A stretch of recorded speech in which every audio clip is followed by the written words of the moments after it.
Hello வணக்கம், நான் உங்க டெக்ஸ்டைல் பேசுறேன். ஸோ இன்னைக்கு பாத்தீங்கன்னா நம்ம ஒரு ஃபேமிலிக்கான பட்டு பாவாடை அண்ட் தென் பாத்தீங்கன்னா சின்ன குழந்தைங்க கிட்ஸ் முத கொண்டு எல்லாமே கொண்டு வந்திருக்கோம். ஸோ இந்த கலருக்கு மட்டும் நம்ம இப்ப கொண்டு வந்திருக்கோம்.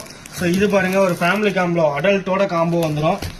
ஸோ பாருங்க, ஸோ இது பாத்தீங்கன்னா ஒரு அடல்ட்டுக்கான காம்போ. அண்ட் தென் குட்டீஸ்க்கும் பாத்தீங்கன்னா 10 ஏஜ் 11 ஏஜ் 12 ஏஜ் வரைக்கும் நம்ம ஸ்டிச் பண்ணி கொடுத்துருவோம். அண்ட் தென் பாத்தீங்கன்னா குழந்தைங்களுக்கும் நம்ம ஓப்பன் ஸ்டிச் பண்ணி கொடுத்துருவோம் அதே கலர் காம்பினேஷன்ஸ்ல. ஸோ ஒன்று ஓப்பன் பண்ணி காட்டுற பாருங்க கிட்ஸ் குழந்தைக்கு. ஸோ குழந்தைங்களோட ட்ரெஸ் இது. So same colour combination. So கிட்ஸுக்கும் அப்படியே வந்துடும் உங்களுக்கு. ஸோ குழந்தைங்க ட்ரெஸ் அதே மாதிரி வந்துடும் உங்களுக்கு. கிட்ஸோட காம்பினேஷனும் ஒரு ஃபேமிலிக்கு என்ன தேவையோ இந்த கலர் காம்பினேஷன் மட்டும் ஃபர்ஸ்ட் கொண்டு வந்திருக்கோம். இது அப்படியே நம்ம உங்களுக்கு ஸ்டிச் பண்ணி வாங்கிக்கலாம். ஸோ அடல்ட் ஆல்சோ உங்களுக்கு சேம் அப்படியே வந்துடும். ஸோ 10 ஏஜ் வரைக்கும் எல்லாமே வாங்கிக்கலாம். So thank you.